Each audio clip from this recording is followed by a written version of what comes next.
What's up to all you amazing educators out there? Welcome to Next Level Teaching, episode 5. Let's get it.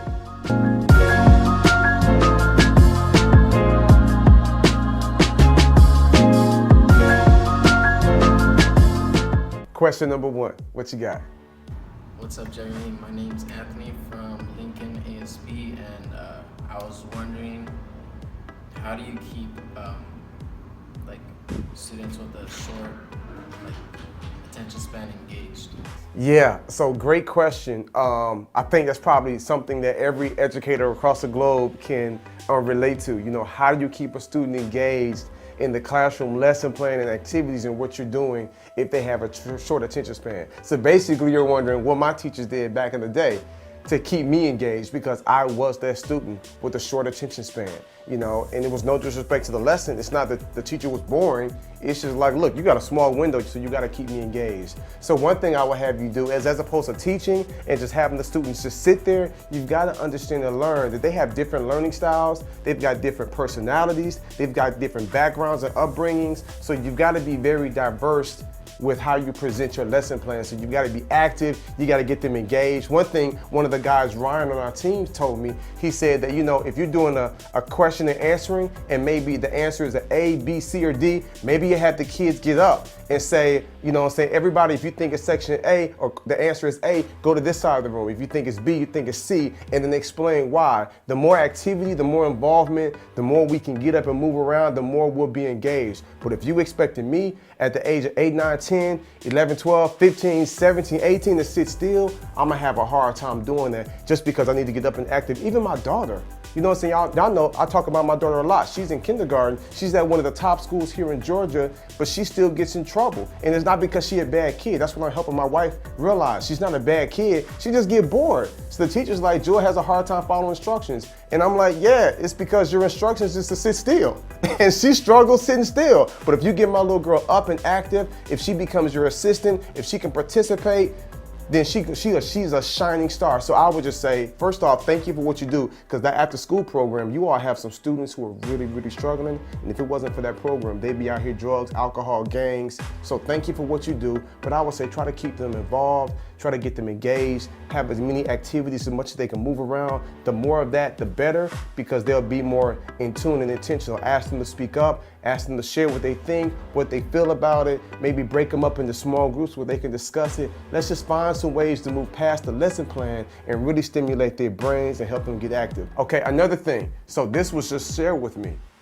If you're in your class, you're talking about atoms, you can break it up, you know, and have students choose their level of participation. You might have some students that would rather write about what they learned about atoms. Then you have some students that would rather make a poem about what they learned about atoms. Some students might want to draw a picture or a comic strip of what they learned about atoms. So I think that's when you really connect with the hearts of your students and really see what their learning style is. You can create different options for them. I would probably be the type of student that would want to make a comic strip about atoms. And I've got classmates that might want to write a poem or maybe a rap about atoms, about what they learned. So once you teach the lesson plan, find some creative ways where these students can be the individual prodigies that they are, so that they can regurgitate back to you what they've learned. Because they got a whole bunch of energy inside them, but they've got to find a way to let the energy out. So use that. That's actually a good thing. They don't want to sit there stagnant. You know what I'm saying? Find some ways to get them active, and then they'll really connect with your lesson plan. Great question. Question number 2, what you got?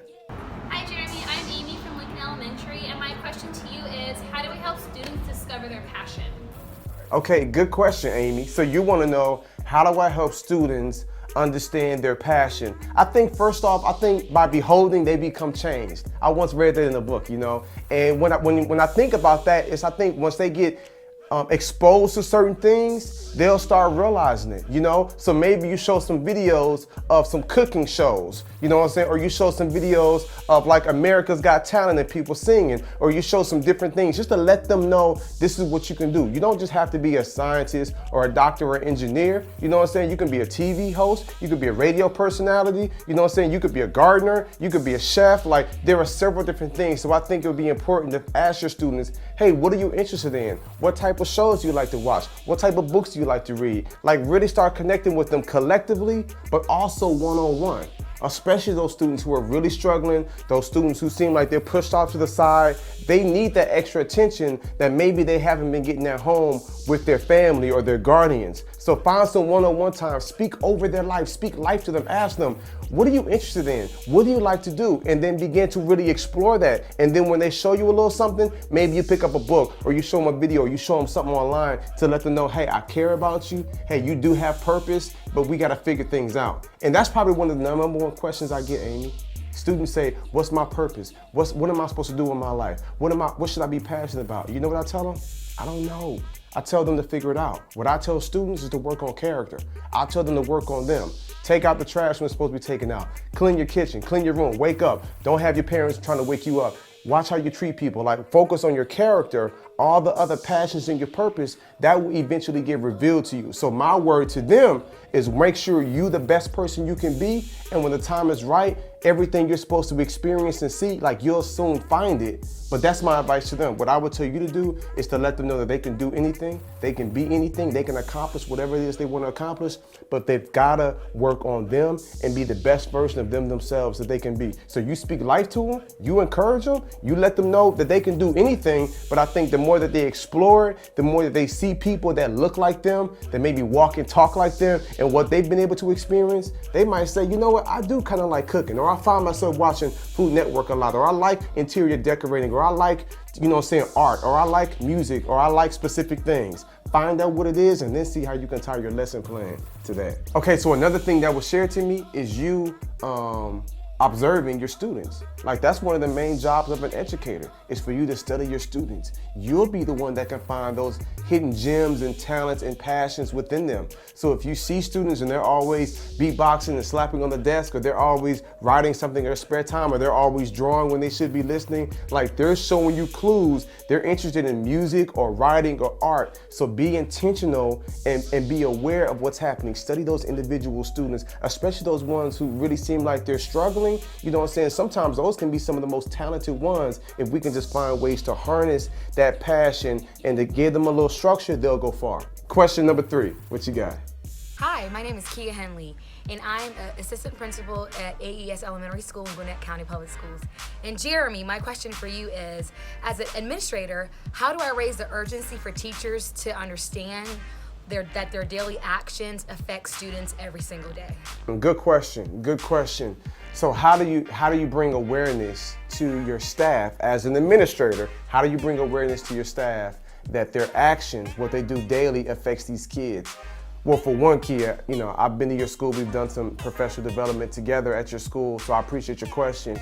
For one, they need to come in to school every single day knowing that, and so sometimes they forget it, because here's the reality. Teachers aren't robots. They've got their own families, they've got their own health issues, they've got their own financial issues, they've got their own things that they're struggling with, and then they come to school to be strong. So sometimes they forget, like, hey, these kids is kids just like you was once a child. So I think when they come into the school, as you all create a culture where you remind them every day, hey, we're creating moments, hey, let's speak life, hey, let's be positive, don't forget your actions. What you do, what you speak over these kids goes a long way. Sometimes they need that reminder, because they get so used to falling into the cycle of just doing what they're doing and teaching the lesson plan and trying to keep order in the classroom. Sometimes they forget, like, man, what I say and what I do has a big effect. And if many of you educators watching this, if you'll be honest with you, you've told me, many of you have told me, like, man, Jeremy, when I was in school, I was just like you. And look at you now. You know what I'm saying? You had issues. You had a whole bunch of referrals. You've gotten suspended. You got in trouble. You was fighting. You cheated on tests. You had issues as well. You made mistakes, but here you are now, an educator, principal, administrator. So I think, Kia, we need to make sure that they know, hey, you're human. Remind them, hey, they make mistakes. The kids make mistakes, but be cautious of what you speak over them. And be cautious of how you move and operate. They just sometimes need that reminder, because they might not realize it. When one student is talking to a teacher and the teacher's like, yeah, good to see you. Then she turns to another student and is like, what do you want? Well, that action right there, that student not dumb. That student felt positive energy with one student, but then when you turn to him or her, you're like, what do you want? They felt that negative feeling vibe. The teacher didn't mean nothing by it. The teacher was just operating in their truth. and that's a problem. So I would say to speak life to them, encourage them, pour into them, remind them, I know these kids might get on your nerves, I know they might drive you crazy, but the words you speak and what you do day to day has a profound effect over them.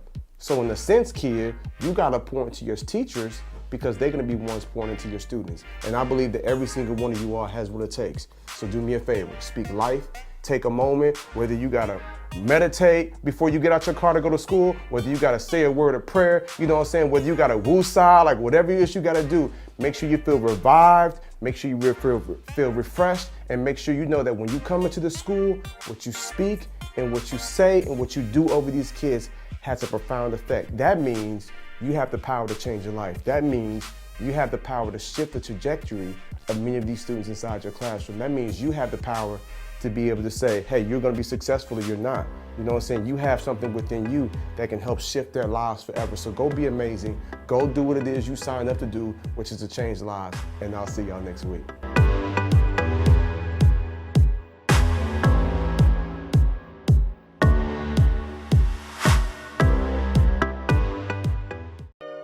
Hey, what's up my people? Look, I hope you enjoyed today's video and check this out. I've got so many more in store for you. So subscribe and do me a favor. Please leave me a comment, an emoji, a thumbs up, something. Let me know you're feeling it. Me and my team put so much energy, time, and effort into it, and it's free for you. Just let me know you're feeling what we putting out here. And I'll see y'all real soon. Leave a comment.